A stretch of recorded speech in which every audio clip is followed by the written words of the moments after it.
क्या आप भी उनमें से एक हैं जो अपनी जिम्मेदारियों को निभाने के लिए स्ट्रगल कर रहे हैं? बहुत से एंटरप्रेन्योर के साथ ऐसा होता है। वो एक पैशनेट आइडिया के साथ शुरुआत तो करते हैं, पर जल्दी ही रोज किए जाने वाले बोरिंग कामों में अटक जाते हैं। उनके पास क्रिएटिव काम करने के लिए समय ही नहीं बचता, इसलिए जल्दी ही उनका मोटिवेशन खत्म हो जाता है और वो पूरी तरह से थक जाते हैं। मगर आज की समरी में आपको इसका सॉल्यूशन मिलेगा। आज की समरी है buy back your time, get unstuck, reclaim your freedom and build your empire, जैसे लिखा है डैन मार्टेल ने। डैन मार्टेल एक एंटरप्रेन्योर और बिजनेस कोच हैं, जिन्हें कई सक्सेसफुल सॉफ्टवेयर कंपनियां शुरू करने और स्टार्टअप के फाउंडर्स को मेंटोर करने के लिए जाना जाता है। उनका मेन फोकस है बाय बैक मेथड के जरिए एंटरप्रेन्योर्स को अपना समय और एनर्जी वापस पाने में मदद करना। ये समरी आपको अपने टाइम और एनर्जी को वापस पाने और इन रुकावटों से कैसे बचना है उसमें मदद करेगी। आप एक छोटे बिजनेस ओनर से अपना एम्पायर बनाना भी सीखेंगे। तो आइए बिना देर किए शुरू करते हैं आज की book summary, buy back your time, get unstuck, reclaim your freedom and build your empire. ये समरी एक सवाल से शुरू होती है कि एंटरप्रेन्योर कौन होते हैं। एंटरप्रेन्योर रिस्क लेने वाले, ओवर अचीवर और अपनी लिमिट से बढ़कर काम करने को पसंद करने वाले लोग होते हैं। जहां एक तरफ कुछ एंटरप्रेन्योर अपने बिजनेस को मैनेज करने के लिए हेल्दी अप्रोच लेते हैं, तो दूसरी तरफ ज्यादातर ठीक उसका उल्टा करते हैं। ये लोग फाइनेंशियल इंडिपेंडेंस पाने के लिए अपना बिजनेस शुरू करते हैं, लेकिन अपना टाइम, एनर्जी और खुशी खोकर यहीं अटक जाते हैं। अगर अब आपका बिजनेस एंजॉयबल नहीं रहा है तो आपके पास दो ऑप्शन है। या तो आप हर दिन खुद को थकाते हुए आगे बढ़ते रह सकते हैं, जो धीरे धीरे आपको और आपके पूरे जीवन को डाउनफॉल की तरफ ले जाएगा। इससे आपका हेल्थ, करियर, पर्सनल लाइफ और मेंटल हेल्थ पूरी तरह बर्बाद हो जाएगी। दूसरा ऑप्शन है रुकना और फिर एक अलग अप्रोच के साथ आगे बढ़ना। इस समरी में दूसरे अप्रोच के बारे में बताया गया है, जो है फ्रीडम यानी कि आजादी। इसमें आप अपनी खोई हुई खुशी और टाइम को वापस पाने, दूसरों को काम सौंपने और अपने बिजनेस का स्केल बढ़ाना सीखेंगे। अगर आप डेली कम वैल्यू वाले टास्क करने में फंस गए हैं, तो ये समरी आपको इससे बाहर निकलने का रास्ता दिखाएगी। तो क्या आप अपनी लाइफ का कंट्रोल वापस अपने हाथ में लेने के लिए तैयार हैं? ग्रेट, तो फिर इस जर्नी की शुरुआत करते हैं इस पहले चैप्टर से, how I buy back my life. Entrepreneur सबसे ज्यादा स्ट्रगल टाइम मैनेजमेंट के साथ करते हैं। ऐसा इसलिए नहीं होता क्योंकि उन्हें अपना टाइम मैनेज करना नहीं आता, बल्कि ऐसा इसलिए होता है क्योंकि वो जितनी चीजों को हैंडल कर सकते हैं, उससे ज्यादा चीजों को हैंडल करने की कोशिश करते हैं। उन्हें लगता है कि उनके जितना अच्छा काम कोई दूसरा नहीं कर सकता, इसीलिए वो अपने ऊपर ज्यादा से ज्यादा जिम्मेदारियां लेते रहते हैं, जब तक कि वो पूरी तरह से थक नहीं जाते। जरूरत से ज्यादा काम करने का प्रेशर फिजिकल और मेंटल हेल्थ के साथ साथ रिलेशनशिप को भी नुकसान पहुंचा सकता है। ज्यादा देर तक काम करना अच्छी लाइफ की गारंटी नहीं देता है। अगर आप हमेशा थके हुए रहते हैं और आपके अंदर एंजॉय करने की ताकत ही नहीं है, तो क्या ऐसी सक्सेस का कोई मतलब होगा? जब एंटरप्रेन्योर ज्यादा प्रेशर को हैंडल नहीं कर पाते हैं, तो वो पेन लाइन पर पहुंच जाते हैं। अपने मेंटल, फिजिकल और इमोशनल स्टेट को बचाने के लिए चीजों को बदलने की जरूरत है। ऐसा तब होता है जब आप अपने काम को एंजॉय करना बंद कर देते हैं और अपने काम के गुलाम बन जाते हैं। एंटरप्रेन्योर इस चैलेंज को अलग तरह से हैंडल करते हैं। कुछ इस दबाव से छुटकारा पाने के लिए अपनी कंपनी बेचकर भाग जाते हैं और कुछ अपने पैशन को फिर से जगाने के लिए बड़े और रिस्की कदम उठाते हैं, बिना ये जाने कि ऐसा करने से वो अपने ऊपर और ज्यादा प्रेशर डाल रहे हैं और इससे उनकी प्रॉब्लम सॉल्व नहीं होगी। वो बिना सोचे समझे एक नया प्रोडक्ट लॉन्च कर देते हैं। लेकिन बुद्धिमान entrepreneur buy back principal use करते हैं। ये प्रिंसिपल एंटरप्रेन्योर को अपना बिजनेस खोए बिना टाइम को कंट्रोल करने में मदद करता है। अपनी कंपनी को बेचने के बजाय आपको कम वैल्यू वाले कामों को हैंडल करने के लिए लोगों को हायर करना चाहिए। ऐसे काम जिन्हें दूसरे भी हैंडल कर सकते हैं, उन पर अपनी एनर्जी बर्बाद करना बंद करिए। अपनी एनर्जी को क्रिएटिव और इम्पोर्टेंट जिम्मेदारियां जिन्हें सिर्फ आप पूरा कर सकते हैं, करने के लिए बचा कर रखिए। सबसे पहले अपने सारे कामों की एक लिस्ट बनाइए। उसके बाद उन कामों को चूज कीजिए जिन्हें आप दूसरों को दे सकते हैं। अब आपके पास पहले के मुकाबले ज्यादा फ्री टाइम होगा, तो उस समय को ऐसे काम में बिताइए जिसे करना आप एंजॉय करते हैं। इस प्रोसेस को तब तक रिपीट करते रहिए जब तक आपको एक ऐसा सिस्टम नहीं मिल जाता है जो आपके बिजनेस और आपकी पर्सनल लाइफ के लिए अच्छे से काम कर सके। एग्जाम्पल के लिए स्टुअर्ट दूसरे एंटरप्रेन्योर की तरह पैशनेट और इंस्पायर्ड थे। उनके सपने बड़े थे, वो टैलेंटेड थे और अपनी लाइफ को अपनी इच्छा के अनुसार बनाने की ठान चुके थे। जब उन्होंने अपनी कंपनी शुरू की तो स्टुअर्ट उसके सीईओ, अकाउंटेंट, कोडर, सेल्समैन और कस्टमर सर्विस रिप्रेजेंटेटिव सब खुद ही थे। उन्होंने सारी जिम्मेदारियां ले ली थी क्योंकि उन्हें किसी और पर भरोसा ही नहीं था। स्टुअर्ट को लगता था कि सिर्फ वही इन कामों को अच्छे से कर सकते थे। वो अपनी प्रोडक्टिविटी को इस हिसाब से इवैल्यूएट करते थे कि उन्होंने कितना काम किया है। जैसे जब तक वो ज्यादा काम कर रहे थे इसका मतलब वो प्रोग्रेस कर रहे थे। स्टुअर्ट को लगता था कि सब कुछ खुद करने से उनकी कंपनी जल्दी ग्रो करेगी। जैसे जैसे उनकी कंपनी बड़ी होने लगी, स्टुअर्ट के लिए इतने काम अकेले मैनेज करना मुश्किल होते जा रहा था।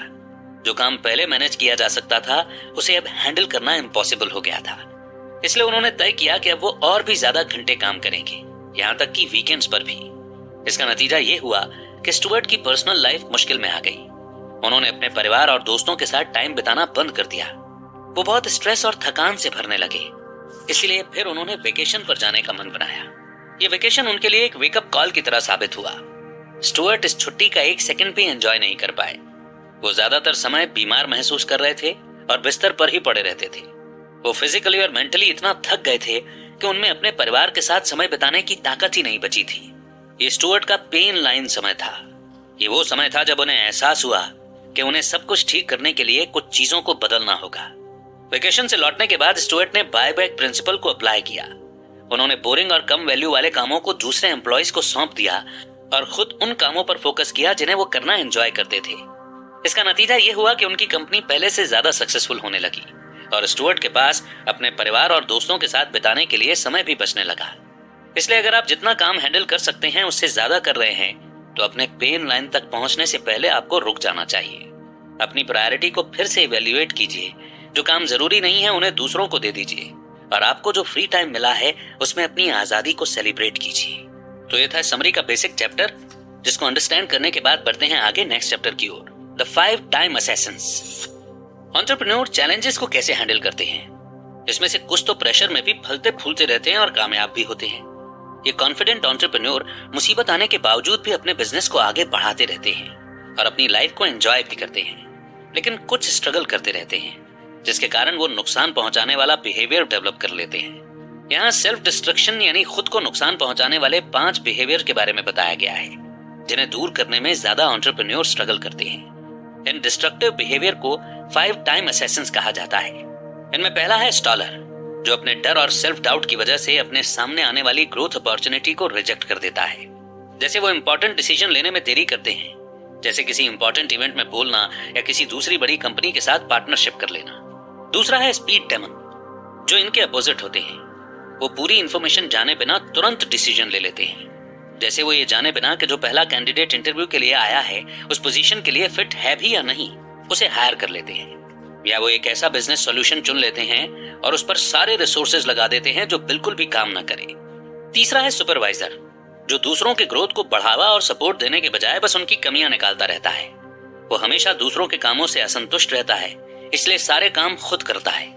इंडिपेंडेंट एम्प्लॉयज को ट्रेनिंग देने के बजाय सुपरवाइजर ऐसी टीम मेंबर्स को डेवलप करता है जो पूरी तरह से अपने सीईओ पर डिपेंडेंट होते हैं। इससे एंटरप्रेन्योर के शेड्यूल में उनकी जिम्मेदारी और बढ़ जाती है, क्योंकि वो टास्क को दूसरों को देने से इनकार कर देते हैं। चौथा है सेवर, जो अपने प्रॉफिट को बिजनेस ग्रो करने के लिए मिली हुई अपॉर्चुनिटी में इन्वेस्ट नहीं करता है।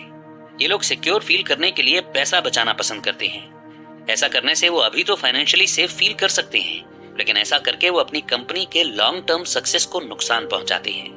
पांचवा है सेल्फ मेडिकेटर, जो अपनी प्रॉब्लम को सॉल्व करने के लिए अनहेल्दी आदतें अपना लेते हैं, जैसे ड्रिंक करना या ज्यादा खाना। एग्जाम्पल के लिए टॉम एक सेल्फ मेडिकेटर है। वो एक सक्सेसफुल एंटरप्रेन्योर है जिसे ड्रिंक करने की लत लग गई थी। लोगों के लिए टॉम एक खुश रहने वाला शख्स था जिसने कितना कुछ अचीव कर लिया था, लेकिन पर्दे के पीछे की सच्चाई ये थी कि वो अंदर ही अंदर बहुत स्ट्रगल कर रहा था। उसकी शराब पीने की आदत तब शुरू हुई थी जब वो अपने काम के स्ट्रेस से बाहर निकलना चाहता था। पहले पहले तो टॉम सिर्फ वीकेंड्स पर ही ड्रिंक करता था, लेकिन बाद में यह आदत उसे खुद को बर्बाद करने की कगार पर ले गई। अब वो खुद को रिचार्ज करने के लिए वीकेंड का इंतजार नहीं करता, बल्कि हर दिन की शुरुआत ही शराब से करता था। वो नशे में चूर, आलस से भरा हुआ एक अनमोटिवेटेड आदमी बन गया था। हर सोमवार टॉम इतना अनप्रोडक्टिव होता था कि मुश्किल से ही किसी चीज पर फोकस कर पाता था। शुरुआत में तो उसका बिजनेस जैसे तैसे चल रहा था, लेकिन समय के साथ बिजनेस की नींव में दरारें पड़ने लगी। यहाँ तक कि टॉम के पर्सनल लाइफ पर भी इसका बुरा असर होने लगा। वो हमेशा चिड़चिड़ा रहता था और किसी भी बात पर बहुत गुस्से से रिएक्ट करता था। परिवार के साथ वीकेंड एंजॉय करने के बदले वो अपने प्रेशर से बचने के लिए ड्रिंक का सहारा लेता था। टॉम का पेन लाइन तब आया जब उसने अपनी बेटी को अपने नशेड़ी व्यवहार की नकल करते हुए देखा।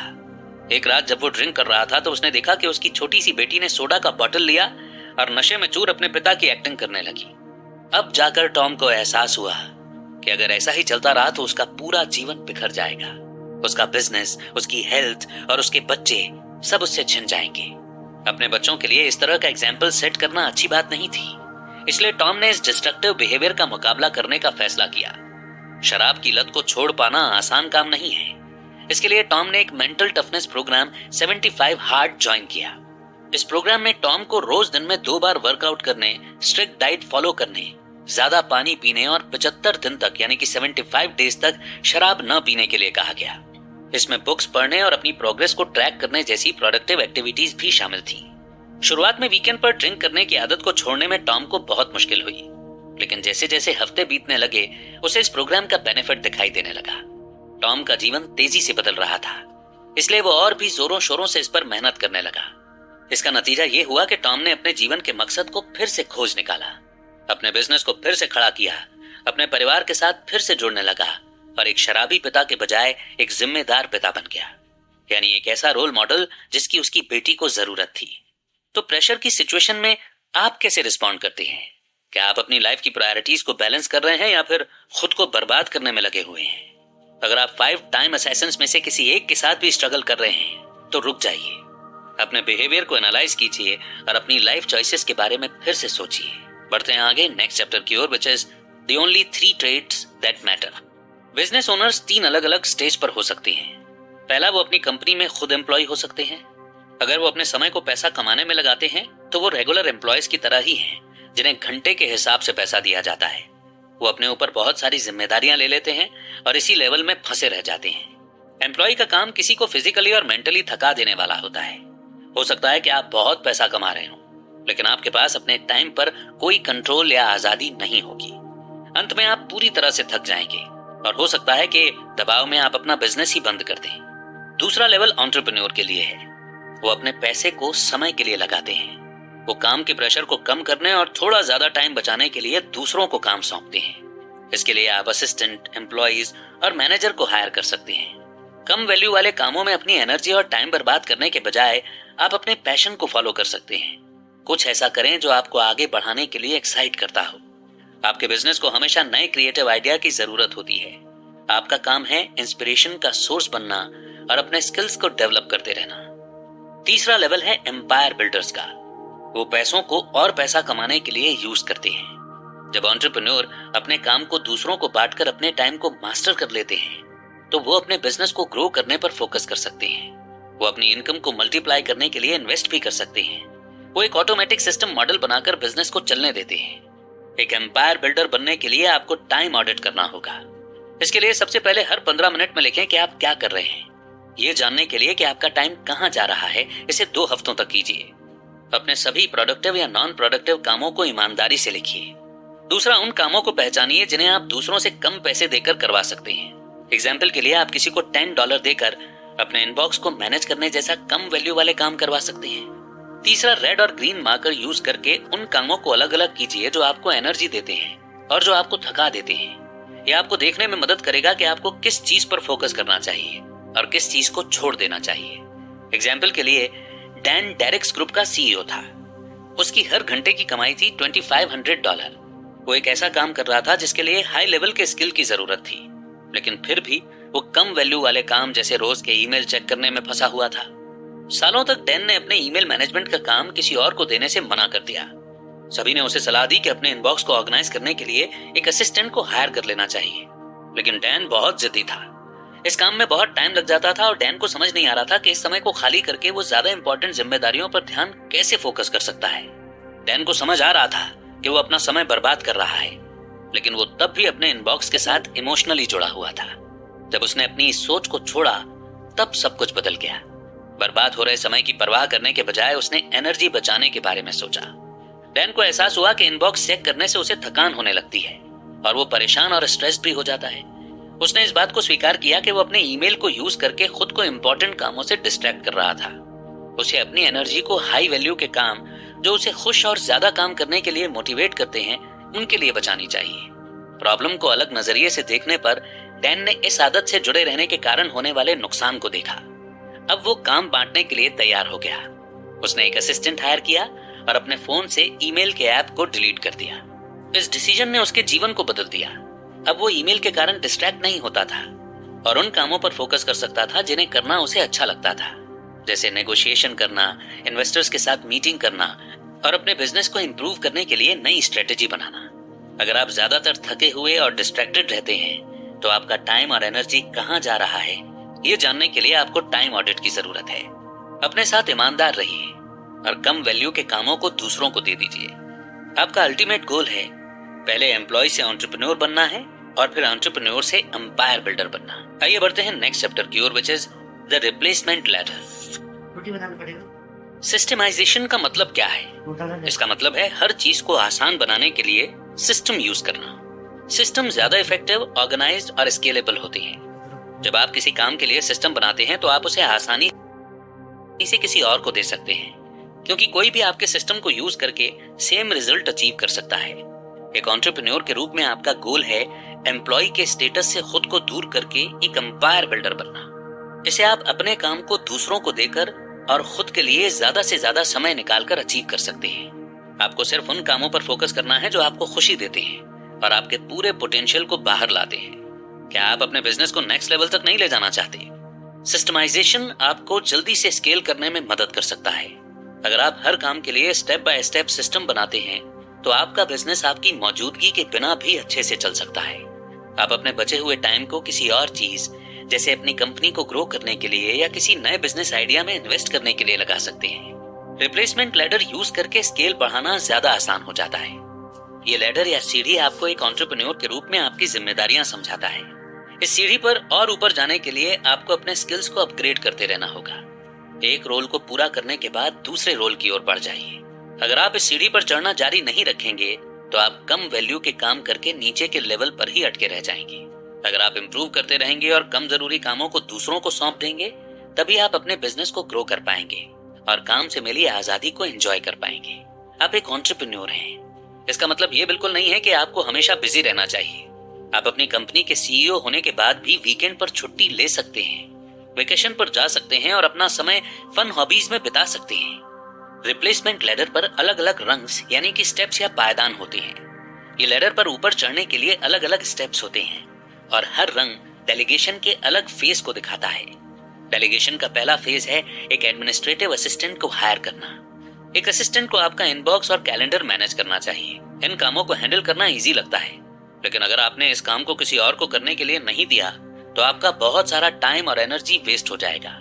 दूसरा रंग या फेज है आपके प्रोडक्ट या सर्विस की डिलीवरी को आउटसोर्स करना। आप कस्टमर सपोर्ट और अपने सोशल मीडिया को हैंडल करने के लिए लोगों को हायर कर सकते हैं। तीसरा फेज है मार्केटिंग। एंटरप्रेन्योर्स को मार्केटिंग के काम को डेलीगेट करना सबसे मुश्किल लगता है, क्योंकि वो खुद अपने कस्टमर्स के साथ जुड़ना चाहते हैं। लेकिन एक मार्केटिंग एक्सपर्ट को हायर करना इस बात को पक्का कर देता है कि जब आप दूसरे काम करने में बिजी होंगे तब भी आपका बिजनेस ग्रो करता रहेगा। मार्केटिंग में दिन के कई घंटे लग जाते हैं। सोचिए कि आप इन बचे हुए घंटों को किस तरह से यूज कर सकते हैं। चौथा रंग है सेल्स। जब आप एडमिनिस्ट्रेशन, डिलीवरी और मार्केटिंग के काम को डेलीगेट कर देंगे तो आपके पास ज्यादा खाली समय होगा। फिर आपका अगला स्टेप होगा आपकी सेल्स को डेलीगेट करना। ये चैलेंजिंग हो सकता है क्योंकि शायद आप अपनी कंपनी के बेस्ट सेल्समैन होंगे। आपको इस बात को मानना होगा कि नया सेल्समैन आपके जितना अच्छा नहीं होगा, लेकिन वो आपका 80% काम कर देगा। आप उनके सेलिंग प्रोसेस को सुपरवाइज करके उन्हें इंप्रूव करने में मदद कर सकते हैं। फाइनल रंग है लीडरशिप को डेलीगेट करना। इस लेवल पर पहुंचने तक आपने अपने पूरे बिजनेस मॉडल को सिस्टमाइज कर लिया होगा। अब आपका बिजनेस आपके बिना भी पूरी तरह से चल सकता है, लेकिन अभी भी आपको नई स्ट्रेटेजीज बनाने और नए इन्वेस्टर से बातचीत करने की जरूरत होगी। लेकिन इन हाई लेवल के कामों में ज्यादा टाइम या एनर्जी नहीं लगता है। आप 10-80-10 का रूल यूज करके अपने बिजनेस ऑपरेशन को स्मूथली चला सकते हैं। आप अपने एम्प्लॉयज को पहला 10% इनपुट देकर उन्हें गाइड कर सकते हैं, जिसके बाद 80% काम वो खुद पूरा करेंगे और फिर आप काम पूरा होने से पहले बचे हुए 10% काम को चेक कर सकते हैं। विजुअल आर्टिस्ट एंडी वॉरहोल ने अपने बिजनेस को इंप्रूव करने के लिए इस रूल को यूज किया था। उनके पास एक बड़ी सी लाइब्रेरी है जो आर्ट के कई मास्टरपीस से भरी हुई है। उन्होंने असिस्टेंट का एक ग्रुप हायर किया और वो उन्हें द फैक्ट्री कहने लगे। एंडी के असिस्टेंट उनका 80% काम कर देते थे। एंडी किसी पीस के लिए कॉन्सेप्ट बनाते और उन्हें 10% डायरेक्शन देकर गाइड करते। उसके बाद उनके असिस्टेंट उस कॉन्सेप्ट पर 80% काम करके उसमें जान फूंक देते थे। फाइनली एंडी उस पीस को चेक करके बाकी बचा 10% अपना फाइनल टच देकर पूरा करते थे। एंडी को पेंटिंग करना बेहद पसंद था, लेकिन वो बार बार एक जैसे किए जाने वाले अपने आर्ट वर्क को डेलीगेट कर देते थे। वो अपना बचा हुआ समय नए और ज्यादा क्रिएटिव आइडियाज को डिस्कवर करने में लगाते थे। हालांकि वो अपने आर्ट में थोड़ा बहुत समय ही देते थे और पूरी तरह से इन्वॉल्व भी नहीं होते थे, लेकिन फिर भी वो अमेरिका के सबसे सक्सेसफुल आर्टिस्ट्स में से एक थे। अगर एक आर्टिस्ट अपने आर्ट से जुड़े अपने इमोशनल कनेक्शन को छोड़ सकता है, तो आप भी अपने बिजनेस के बोरिंग कामों को आसानी से दूसरों को डेलीगेट कर सकते हैं। इसकी शुरुआत 10-80-10 रूल्स के साथ शुरू कीजिए। अपने एम्प्लॉयज को ट्रेन कीजिए और रिप्लेसमेंट लैडर पर और ऊपर चढ़ते जाइए। नेक्स्ट चैप्टर है बिल्डिंग प्लेबुक्स। दो तरह के बिजनेस होते हैं जिन्हें स्केल किया जा सकता है, यानी बढ़ाया जा सकता है, और दूसरा जिन्हें स्केल नहीं किया जा सकता। स्केलेबल बिजनेस बिना कॉस्ट, एफर्ट और टाइम को बढ़ाए भी ग्रो कर सकता है। वो नए कस्टमर्स को भी अट्रैक्ट कर सकता है और अपने आप ज्यादा रेवेन्यू भी जनरेट कर सकता है। स्केलेबल बिजनेस इफेक्टिव सिस्टम पर चलता है। जब हर टास्क को एफिशिएंट तरीके से लगातार किया जाता है तो उसमें सेम अच्छा रिजल्ट ही मिलता है। जब किसी टास्क के सिस्टम को ऑटोमेटिक कर दिया जाता है तो उसे कोई भी कर सकता है। इस तरह सीईओ या मैनेजर के ना होने पर भी ऐसे बिजनेस के काम पर कोई असर नहीं पड़ता है और सब कुछ स्मूथली चलता रहता है। बिजनेस ऑपरेशन को सिस्टमाइज करने के लिए प्लेबुक्स या स्टैंडर्ड ऑपरेटिंग प्रोसीजर्स को यूज किया जाता है। ये वो डॉक्यूमेंट्स हैं जो किसी काम या प्रोसेस को पूरा करने के लिए किए जाने वाले इंपॉर्टेंट स्टेप्स के बारे में बताते हैं। प्लेबुक एक ऐसा गाइड है जिसे सेम रिजल्ट पाने के लिए कोई भी यूज कर सकता है। हर प्लेबुक में कुछ इंपॉर्टेंट एलिमेंट्स होते हैं।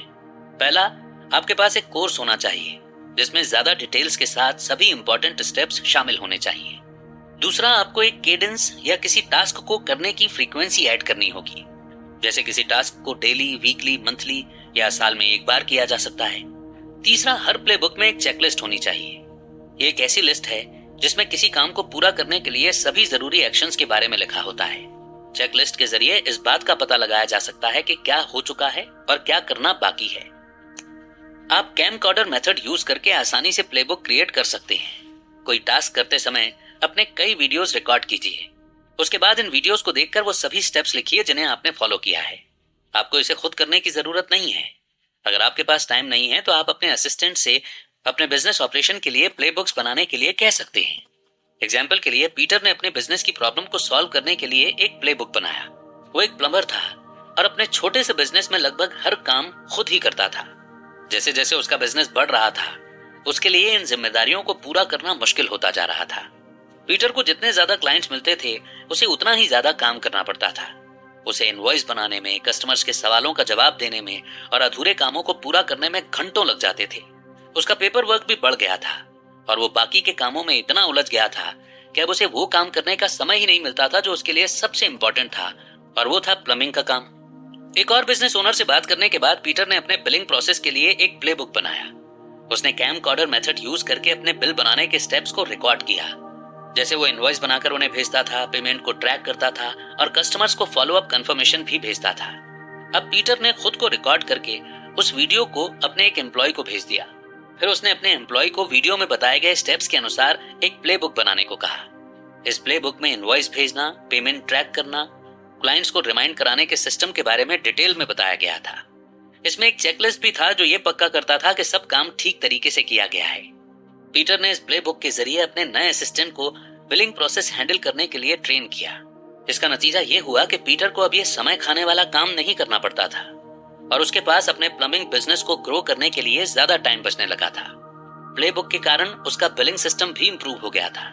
इससे हर स्टेप पहले से ज्यादा कंसिस्टेंट था और अब कस्टमर्स की शिकायतें भी बहुत कम हो गई थी। पीटर ने एक समय खाने वाले काम को किसी दूसरे को सौंप दिया था। फिर उसने इस बचे हुए टाइम को नए क्लाइंट्स अट्रैक्ट करने और ज्यादा पैसा कमाने में लगा दिया। आप भी हर काम के लिए प्लेबुक बना सकते हैं। उसके बाद उन सभी कामों को जो दूसरे भी कर सकते हैं उन्हें ऑटोमेटिक बनाकर डेलीगेट कर दीजिए। आपको अपने बिजनेस का स्केल बढ़ाने पर फोकस करना चाहिए। प्लेबुक आपको इस गोल को अचीव करने में मदद करेगा।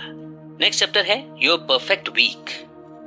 ये चैप्टर एक सवाल से शुरू होता है। आप प्रोएक्टिव हैं या रिएक्टिव?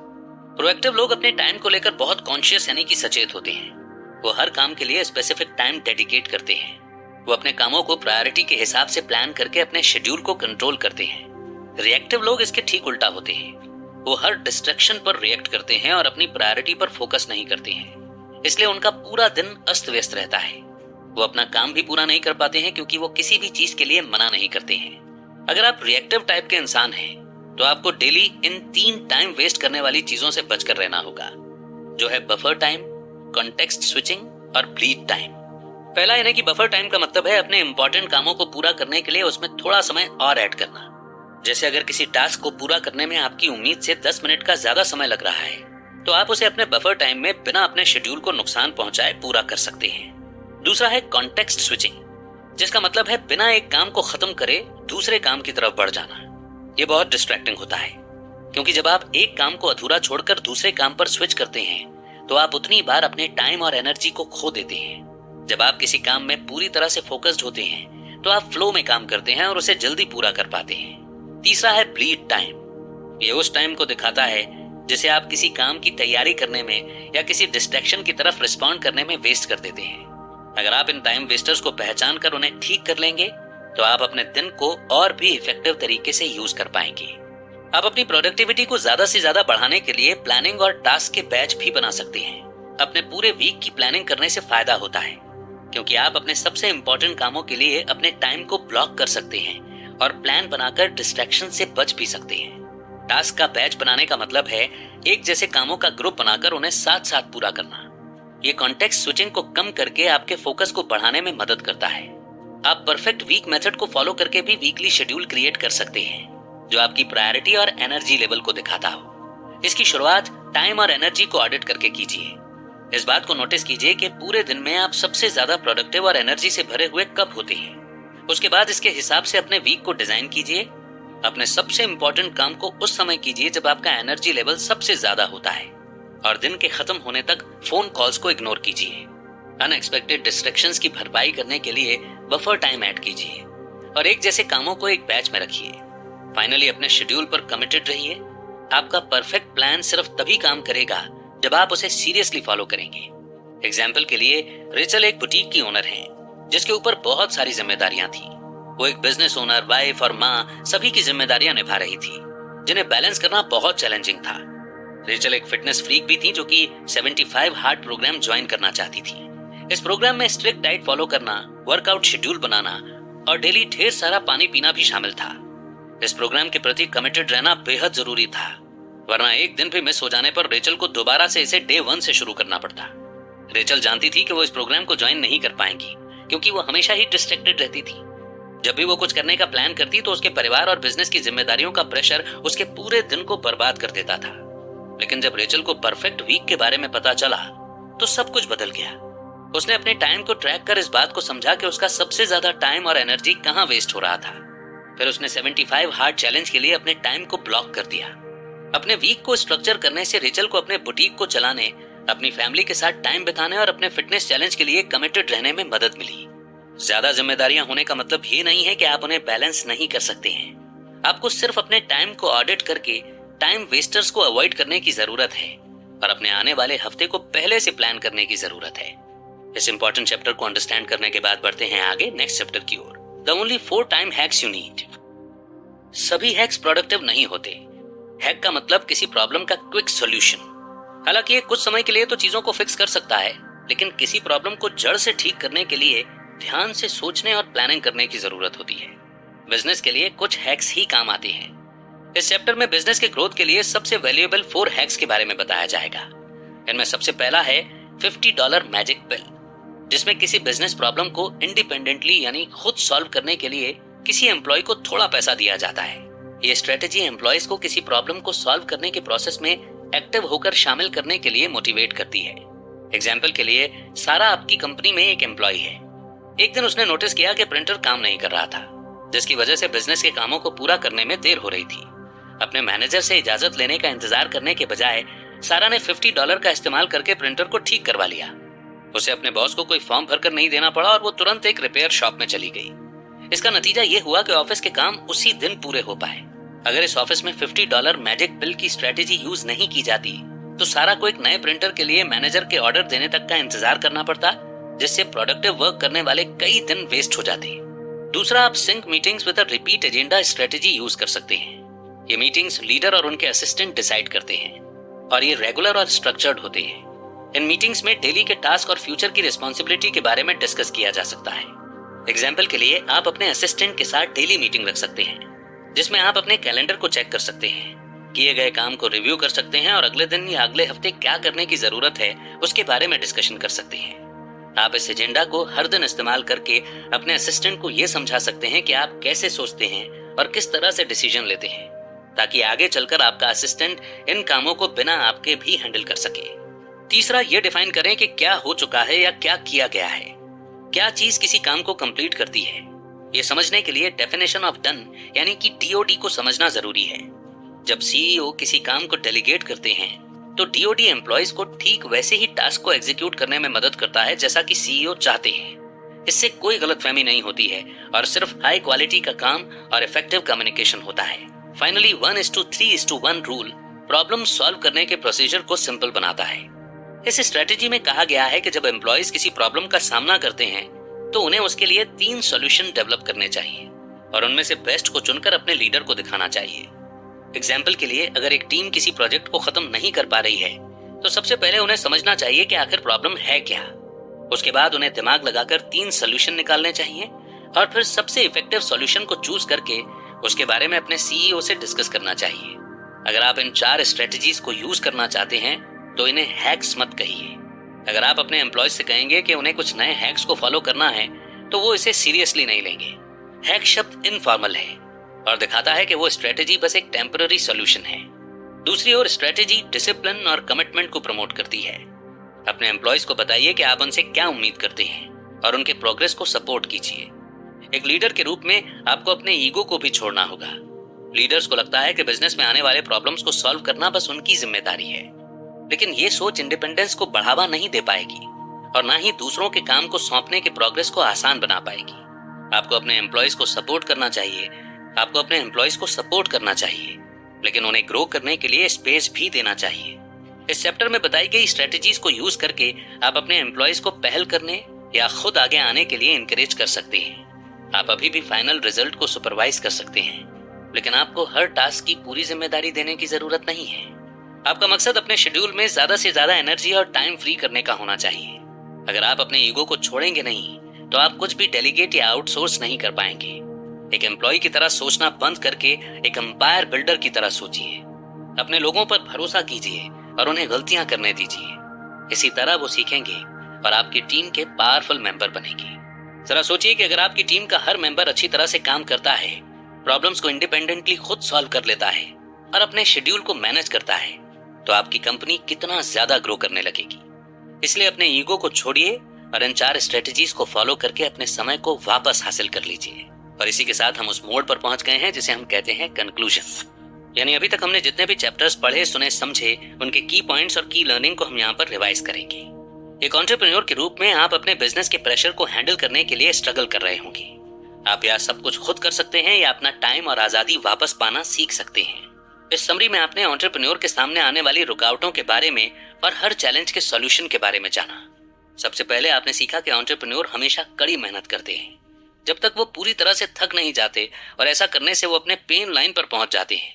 उसके बाद वो वही रास्ता फॉलो नहीं कर पाते जो अब तक कर रहे थे, और उन्हें अपने काम को एनालाइज करने, उसे दूसरों को देने और अपने फैमिली और फन एक्टिविटीज के लिए फ्री टाइम की जरूरत होती है, जिसे वो बाय बैक टाइम प्रिंसिपल के जरिए पा सकते हैं।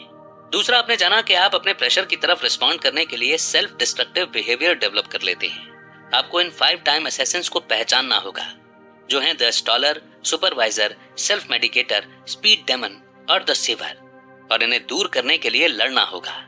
तीसरा, आपने सीखा कि एक बिजनेस ओनर के रूप में आप एक एम्प्लॉय, एक एंटरप्रेन्योर या एक एम्पायर बिल्डर हो सकते हैं। फाइनल लेवल पर पहुंचकर अपना एम्पायर बनाने के लिए आपको अपने टाइम को ट्रैक करके ये जानना होगा कि आप कौन कौन से काम दूसरों को दे सकते हैं, और वो काम जो आपको एनर्जी देता है उसे आपको ज्यादा से ज्यादा करना है। चौथा, आपने सीखा कि आप रिप्लेसमेंट लैडर पर आगे बढ़ते हुए अपने कामों को डेलीगेट कर सकते हैं, यानी दूसरों को दे सकते हैं। ये जानने के लिए कि आपको कौन से काम को सुपरवाइज करना चाहिए और कौन से काम को डेलीगेट करना चाहिए, 10-80-10 रूल यूज कीजिए। आपको एक ऐसा बिजनेस बनाने का गोल रखना चाहिए जो आपकी मौजूदगी के बिना भी चल सके। पांचवा, आपने सीखा कि प्ले बुक बनाकर आप अपने बिजनेस को सिस्टमैटिक कर सकते हैं और उसका स्केल भी बढ़ा सकते हैं। कैमकॉर्डर मेथड यूज करके आप हर काम के लिए प्ले बुक क्रिएट कर सकते हैं। अपने आप को कोई काम करते हुए रिकॉर्ड कीजिए और उसके बाद सिंपल और इफेक्टिव प्लेबुक बनाइए। छठा, आपने सीखा कि परफेक्ट वीक में अपनी प्रायोरिटीज के लिए टाइम ब्लॉक करके और एक्टिव होकर डिस्ट्रैक्शन से लड़कर आगे के लिए प्लानिंग करना शामिल है। एक जैसे टास्क को सेम बैच में रखिए। अपनी एनर्जी को ट्रैक कीजिए और अपने फोकस को ज्यादा से ज्यादा बढ़ाने की कोशिश कीजिए। फाइनली, आपने जाना कि आपका ईगो आपकी कंपनी की ग्रोथ को स्लो कर सकता है। अगर आप अपने एम्प्लॉयज को ज्यादा जिम्मेदार नहीं बनने देंगे तो आप अपने काम को आउटसोर्स और डेलीगेट नहीं कर पाएंगे। इंडिपेंडेंट और प्रोडक्टिव टीम बनाने के लिए $50 magic pill definition of done यानी कि DOD, sync meetings with a report agenda और 1:3:1 रूल स्ट्रेटेजी यूज कीजिए। एक एंटरप्रेन्योर के रूप में आपका सबसे बड़ा चैलेंज कूल प्रोडक्ट बनाना या अच्छी सर्विस ऑफर करना नहीं है, बल्कि आपकी सबसे बड़ी रुकावट है आप और आपकी सब कुछ कंट्रोल करने की इच्छा। सिर्फ इसलिए कि आपने एक छोटे बिजनेस ओनर की तरह शुरुआत की है, इसका मतलब ये नहीं है कि आप हमेशा इसी लेवल पर अटके रहें। आपको अपने बिजनेस का स्केल बढ़ाकर अपने गोल को बड़ा करना चाहिए। जब आप अपने ऑपरेशन को सिस्टमाइज कर लेंगे तो आप एक नया एडवेंचर शुरू कर पाएंगे, क्योंकि अब आपका बिजनेस सुरक्षित होगा और सही तरह से चल रहा होगा। अपने टास्क को डेलीगेट और आउटसोर्स करना सीखिए। ऐसा करने से आप अपनी इच्छा अनुसार जीवन जीने के लिए आजाद हो जाएंगे और अपने बिजनेस के गुलाम नहीं बनेंगे। इसी मोड़ पे ये समरी यहीं पर समाप्त होती है। But this is very true कि बहुत सारे बिजनेस ओनर्स, बहुत सारे स्टार्टअप ओनर्स इसी स्टेज पर स्टक हो जाते हैं और वास्तव में वो उस कोर काम को छोड़कर के बाकी सारे काम कर रहे होते हैं जो शायद उनके लिए अनप्रोडक्टिव होते हैं। मगर इस समरी के जरिए अब आपके पास सारे सोल्यूशन मौजूद हैं। पैसा बचाने के लिए टाइम जैसी करेंसी को वेस्ट कर देना कहीं की समझदारी नहीं है। तो अपने टाइम और पैसे को समझदारी से इन्वेस्ट कीजिए, अपने टाइम को बाय बैक कीजिए। यही इस समरी को आप तक पहुंचाने का इंटेंशन है। तो इस समरी का आपके लिए सबसे बड़ा लेसन क्या रहा, कमेंट सेक्शन में जरूर लिखिएगा। किस स्टेप पर, किस पॉइंट पर आप अभी तक सबसे ज्यादा स्ट्रगल कर रहे थे जिसका सॉल्यूशन आपको मिल गया, वो बताइएगा। इंतजार रहेगा आपके कमेंट्स का। बहुत जल्द एक नई बुक समरी के साथ फिर होगी मुलाकात। तब तक रखिए अपना बेहतर ख्याल, सुनते रहिए गीगल समरीज एंड लर्निंग को अपनी लाइफ में प्रैक्टिकली इंप्लीमेंट करते रहिए। गिगलर अमित वाधवा का नमस्कार। जय हिंद, जय भारत। यार 2024 में ना अपना हर एक सपना पूरा करूंगा। 2023 में तो साल पूरा ही निकल गया मगर कुछ कर नहीं पाया। मगर 2024 में अपने बिजनेस आइडियाज पर काम करूंगा, हेल्थ पर काम करूंगा, हर दिन पॉजिटिव रहूंगा। इस साल तो एग्जाम क्लियर करूंगा, वगैरह वगैरह। ऐसे ही न जाने कितने ख्याल इन दिनों आपके मन में चल रहे होंगे, है ना? नहीं तो चलने वाले होंगे। मगर हम सब ये जानते हैं कि फरवरी तक आते आते ये सारे रेजोल्यूशंस, खुद से किए हुए ये प्रॉमिसेस, ये फुस हो जाते हैं। नहीं, मैं निराश नहीं कर रहा हूं आपको। ये तो सच है और ये हमें एक्सेप्ट करना होगा और इस बात पर माइंड नहीं करना है, बल्कि इसके पीछे के रीजंस को गहराई से समझना है। तो 2 रीजंस हैं इसके पीछे। पहला रीजन ये है कि हमें करना क्या है, इसके लिए हमारे पास कोई आइडियाज ही नहीं होते हैं। और दूसरा रीजन ये है कि हमारी कंसिस्टेंसी नहीं बन पाती है, यानी हम अपने खुद के गोल के लिए लगातार 1000 दिन भी नहीं दे पाते हैं। आइए इन दोनों प्रॉब्लम्स को ना अच्छे से समझते हैं। पहले ये देखते हैं कि आइडियाज कहां से लाएं। इमेजिन कीजिए कि अगर आपको कोई डिश बनानी है और वो भी ठीक वैसी जैसे इंडिया के one of the best chefs Sanjeev Kapoor बनाते हैं, तो इसका सबसे आसान तरीका ये होगा कि हम उनकी रेसिपी को ना एग्जैक्ट कॉपी कर लें, यानी हर चीज एग्जैक्टली सेम तरीके से करें। वो सारे इंग्रेडिएंट्स डालें जो संजीव कपूर जी डालते हैं, एग्जैक्टली उसी ऑर्डर में डालें जब वो डालते हैं, उतनी ही देर तक चीजों को गर्म करें जितनी देर तक संजीव कपूर करते हैं, उसी तरीके से अपने हाथों को मूवमेंट करें।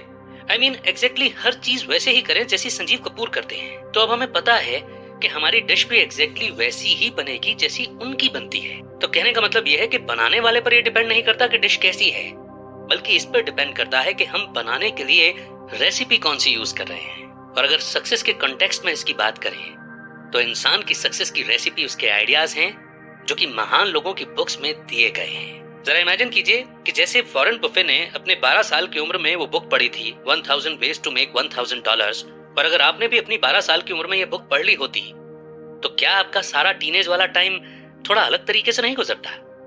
ऑब्वियसली गुजरता, क्योंकि आप पैसों को लेकर अलग तरीके से सोचते। या फिर जब वॉरेन बफेट ने बेंजामिन ग्राहम की बुक द इंटेलिजेंट इन्वेस्टर पढ़ी, आप भी वही बुक पढ़ते। वो जो सेल्फ इंप्रूवमेंट की बुक पढ़ते थे आप भी वही पढ़ते, यानी सब कुछ सेम करते जो वो कर रहे थे। जो आइडियाज उनके दिमाग में डाउनलोड हुए एग्जैक्टली वही आइडियाज आपके दिमाग में भी होते। तो हमें पता है कि अगर हम उनकी तरह बिलियनियर ना भी बन पाते तो एटलीस्ट अभी के मुकाबले 10 गुना बेटर अर्न कर रहे होते, यानी 10 गुना ज्यादा कमा रहे होते। मतलब कि हमें ग्रेट आइडियाज चाहिए, वो भी सबसे बेस्ट लोगों के। और अब जरा ये सोचिए कि अगर वॉरेन बफेट भी बेंजामिन ग्राहम से पढ़ने के बजाय इंस्टाग्राम में 16 साल के बच्चों से ट्रेडिंग टिप्स लेते तो इन आइडियाज से वो कभी भी द ग्रेट वॉरेन बफेट तो नहीं बन पाते। इन शॉर्ट, ग्रेट आइडियाज तो हमें चाहिए ही, और सच ये है कि ये हमें बुक्स से ही मिलेंगे। न्यू ईयर रेजोल्यूशन लेने के बावजूद अपने ड्रीम्स ना अचीव करने का सेकंड रीजन है कंसिस्टेंट ना बने रहना। सवाल यह है कि क्या हम कम से कम 1000 दिनों तक इन आइडियाज को अपने ब्रेन में डाउनलोड कर सकते हैं या नहीं, ताकि हमारा थिंकिंग पैटर्न एकदम से बदल जाए। इन 1000 दिनों में से हर एक दिन हमारे ब्रेन में एक नया आइडिया डाउनलोड हो, पॉजिटिविटी आए, हर दिन हम एनर्जी से जिए। ऑल्दो हम ये बात जानते हैं कि इतने दिनों तक बहुत ही कम लोग कंसिस्टेंट रह पाते हैं, इसीलिए बहुत ही कम लोग अपने ड्रीम्स पूरे करके अपने पेरेंट्स को, अपने फैमिली मेंबर्स को प्राउड फील करवा पाते हैं। हाँ, मगर हमें ये बात भी पता है कि आप कंसिस्टेंट बने रहने वाले हैं। आप अपने ड्रीम्स अचीव करके अपने और आपकी फैमिली के सपनों को जरूर पूरा करने वाले हैं। में भरी हुई नॉलेज वो कभी भी आपका साथ नहीं छोड़ेगी। हर एडवर्स कंडीशन से बाहर निकलने की नॉलेज आपके पास होगी, और ये हमारा प्रॉमिस है आपसे।